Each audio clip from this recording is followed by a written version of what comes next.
The C-SPAN networks bring you long-form public affairs programming from the nation's capital and are a public service of your television provider. C-SPAN, created by cable. Mr. Trump, thanks for joining us at Plymouth State University in New Hampshire. Your campaign slogan, Make America Great Again. When do you think America was at its greatest? Well, that's a very good question. We had moments of greatness, including those early years when it was, when it first came into being.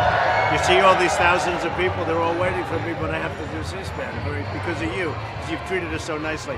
But we've had numerous moments of greatness, and this is not a high point for America right now. We're not respected like we're supposed to be. And we're going to make it great again.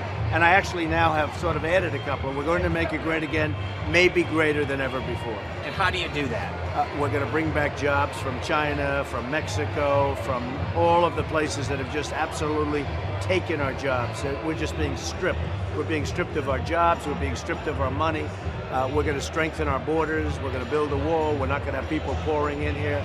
We're going to change health care. We're going to take care of our military. We're going to take care of our vets. We're going to make our country potentially greater than it's ever been. Well, let me ask you about the wall, because you say Mexico is going to pay for the wall. So do you build it and then build them? How is that all going to, do you ask Congress for the money? There are many ways they will do it. There are many ways, but Mexico makes a fortune off the United States because the trade deficit is massive. It's a massive, far greater than the cost of the war.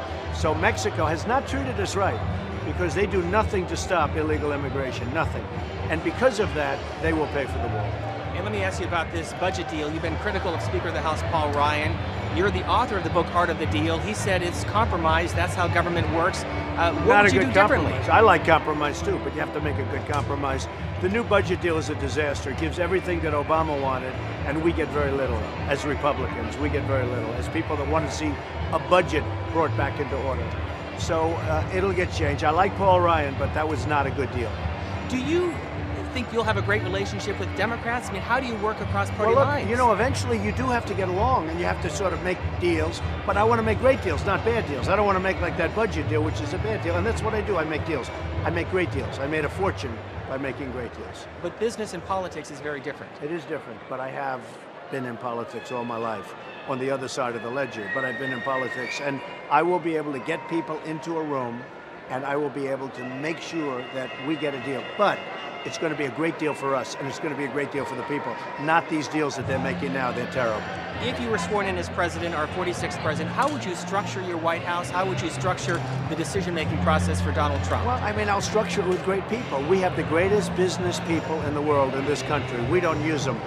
China is making hundreds of billions of dollars on our trade deficit. We're losing a fortune dealing with China, with Japan, with Mexico, with Vietnam, with almost everybody we deal with. Those days are over. We're going to at least, I hate to even use this term, we're going to at least break even. Because breaking even, what good does that do? But we're going to change and renegotiate our trade deals. And right there, you're talking about tremendous numbers of hundreds of billions of dollars. And with that, I have thousands of people back here, and I have to go. Real quickly, let me ask you, what would your father feel about this? Would he expect you to be running for president? I think he'd be very proud. My father was a great guy, and he always had a lot of confidence in me, and I think he'd be very proud. And finally, what has this experience been like for you personally? It's been amazing. I hope you liked the debate last night, but it's been amazing. It's been an incredible experience. I've always been a businessman and a builder and a jobs producer. It's been amazing. Are you willing to spend what it takes to win? Oh yeah, absolutely. Unlimited. Unlimited. And have you been in the White House before? Have you ever toured it? How often? Numerous times. 25. How would you change Washington? That's a very big question when I have all these people. Let me tell you, I'll change it by getting the greatest people in this country, and that's the greatest people in the world, to help me run the country. We'll have our businessmen negotiating trade.